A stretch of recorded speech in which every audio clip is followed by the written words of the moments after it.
发电人工智慧需要大量的电。美国的谷歌公司最近就直接加入一间新创企业来签约，要应用上新的技术去7座的小型的核能反应炉，在2035年之前会当来提供500万瓦的供电。谷歌除了是英语系国家超出功能的大公司，嘛推出形成式人工智慧开讲机器人 Chatbot， 因为 AI 需求快速翻倍，云端运算大量增加。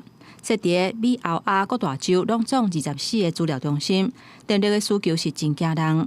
谷歌公司书面的声明指出，就算拍拼开发其他再生能源，发电量也是无够资料中心的需求，所以新一代核能反应技术，在供电量提升的时阵，降低碳排放，会当讲是价值的选择。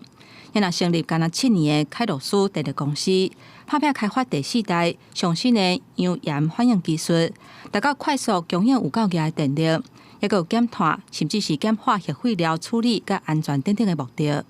Instead of fuel rods, fissile material is dissolved in the molten salt. The fuel flows around graphite rods, which moderate the energy of the neutrons to support the nuclear chain reaction.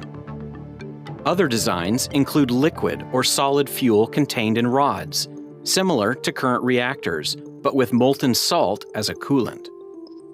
These reactors can use a broad range of fuel and salt compositions, and there are even designs that do not require a moderator at all and are a class called fast reactors.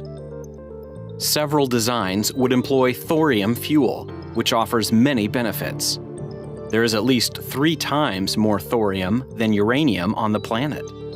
And its waste largely decays in hundreds of years instead of tens of thousands. 甲谷歌有同款处境的微软，是甲电力公司合作，准备重新启动真侪年前传出核能事故的三里岛核电厂。谷歌是头一间直接甲电力开发公司签约，打造专用核反应炉的科技业者。不过双方拢无公开合约的金额。谷歌敢会投资电厂的起造，或者是干那买电厂的电，也有这个新型的电厂，敢会甲全国的电网相接，供应予其他的用户，目前也无清楚。公司新闻，戚家人编译。